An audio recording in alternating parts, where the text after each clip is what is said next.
In the intricate world of plants, survival often depends on forming strategic alliances. One of the most fascinating partnerships is the one plants forge with ants. At first glance, ants crawling all over a plant might seem like a nuisance, but they are often playing a vital role as tiny, diligent bodyguards. These ants are not there by accident. They are drawn to a special offering provided by the plant itself. This offering creates a relationship where the plant gains protection and the ants receive a reliable source of food. This mutualistic bond showcases the complex strategies that have evolved in nature for defense and survival, turning a simple plant into a well-guarded fortress. This protective arrangement is made possible by a feature called extrafloral nectaries. These are small glands found on the leaves, stems, or other parts of a plant, but not within the flowers themselves. These nectaries secrete a sugary liquid, a nectar rich in carbohydrates and amino acids, which is a perfect food source for ants. Attracted by this sweet reward, colonies of ants will patrol the plant day and night. Their constant presence creates a living shield, as they aggressively defend their food source from any intruders. This evolutionary innovation allows plants to actively recruit their own army of defenders, a remarkable example of co-evolution. The primary benefit of hosting an ant army is protection against herbivores. Many insects, from caterpillars to beetles, feed on plant leaves and can cause significant damage, reducing the plant's ability to photosynthesize and reproduce. When these herbivores attempt to feed on a plant with a resident ant population, they are quickly met with a fierce response. The ants, perceiving the herbivores as threats to their precious nectar supply, will swarm, bite, and chase them away. This relentless defense helps the plant thrive, allowing it to grow larger and produce more seeds, ensuring its lineage continues into the next generation. This partnership is a classic example of what biologists call a mutualism, where two different species interact in a way that benefits both. The plant invests energy in producing nectar, a relatively small cost compared to the potential damage from herbivores. In return, the ants receive a consistent and safe food source, which helps their colony grow and prosper.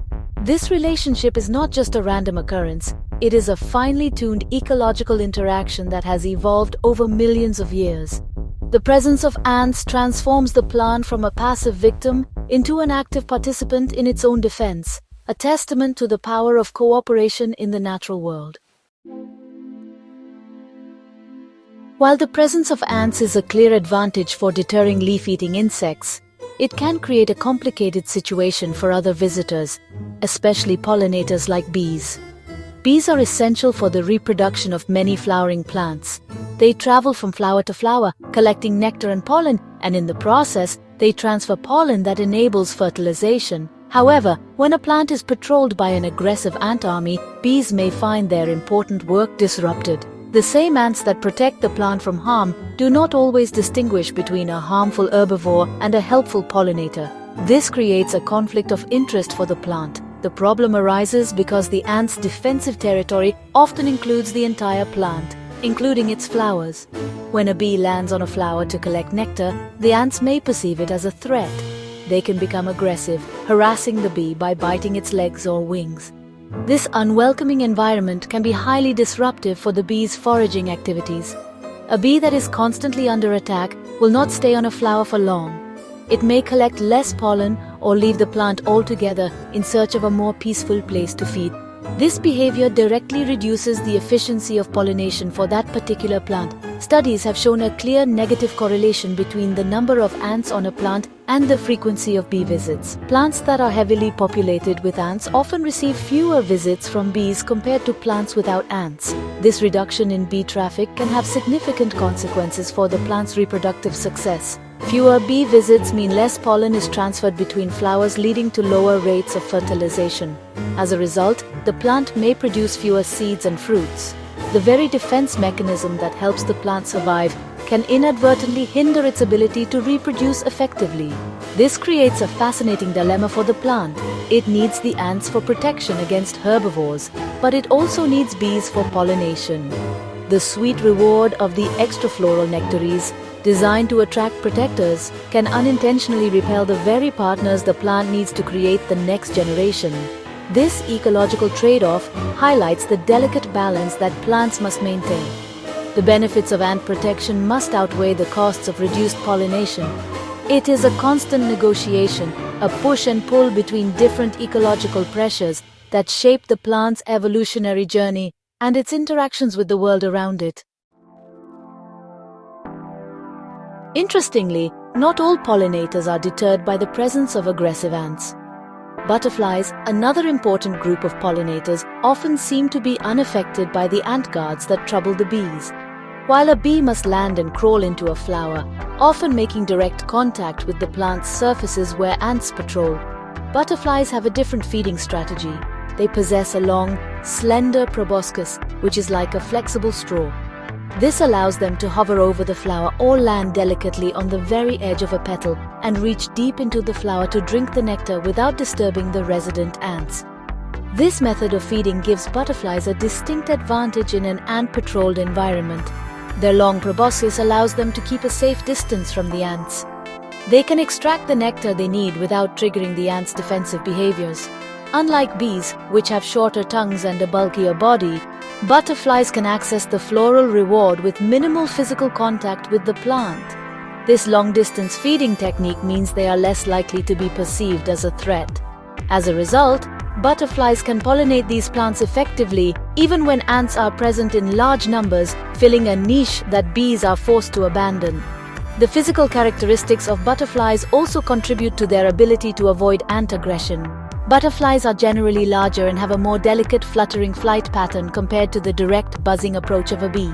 They land lightly, and their long, spindly legs make less contact with the plant surface. This gentle approach is less likely to alarm the ants. The interaction is often so subtle that the ants may not even register the butterfly's presence. This allows the butterfly to complete its pollination duties undisturbed, ensuring that the plant can still achieve reproduction even with its intimidating ant bodyguards on patrol. This difference in pollinator response demonstrates the complexity of ecological interactions. A single trait, like the presence of extrafloral nectaries, can have cascading effects on the entire community of organisms interacting with the plant. It shows that we cannot generalize about pollinators. Each group interacts with the plant in its own unique way. The fact that butterflies can coexist with the ants highlights an alternative pollination pathway for these plants. It suggests that for some plants, relying on butterflies might be a more compatible strategy than relying solely on bees, especially in environments where herbivore pressure is high and ant guards are a necessity. The complex relationship between ants, herbivores, and different types of pollinators creates a powerful evolutionary pressure on plants with extrafloral nectaries. These plants are caught in a delicate balancing act. They must evolve in a way that maximizes the benefits of ant protection while minimizing the negative impact on their reproductive success. This evolutionary challenge can lead to a variety of fascinating adaptations. For example, some plants may have evolved to have their extrafloral nectaries located far away from their flowers. This spatial separation creates different zones on the plant, a well-defended leaf zone and a more peaceful flower zone for pollinators. Another evolutionary strategy involves the timing of nectar secretion. Some plants may produce nectar from their extrafloral nectaries primarily during the day, when leaf-eating insects are most active, but reduce the flow at times when their key pollinators are visiting. Alternatively, the chemical composition of the nectar itself can be fine-tuned. The nectar in the flowers might be more attractive to bees, while the extrafloral nectar is specifically formulated to appeal to ants. This chemical signaling helps direct the right visitor to the right place, reducing conflict and ensuring that both defense and pollination can occur efficiently on the same plant. Ultimately, the evolutionary path a plant takes depends on its specific environment. In an area with very high herbivore pressure, the advantage of having aggressive ant guards might be so great that it outweighs the cost of losing some bee pollination. In this scenario, plants that are better at attracting and keeping ants and are perhaps pollinated by butterflies or even by the wind would be more successful. Conversely, in an environment with fewer herbivores but a greater need for efficient bee pollination, plants might evolve to have less attractive extrafloral nectaries or none at all, prioritizing reproduction over defense. Understanding these intricate interactions is crucial for both ecology and evolutionary biology. It shows us that relationships in nature are rarely simple. A feature that is beneficial in one context can be costly in another. The story of the ant, the bee, and the plant with its sweet offerings is a powerful reminder of the constant trade-offs that drive evolution. By studying these systems, we gain a deeper appreciation for the creative and complex solutions that life has developed to navigate the challenges of survival and reproduction. It is a world of negotiation, compromise, and constant adaptation, played out on the leaves and flowers of plants all around us.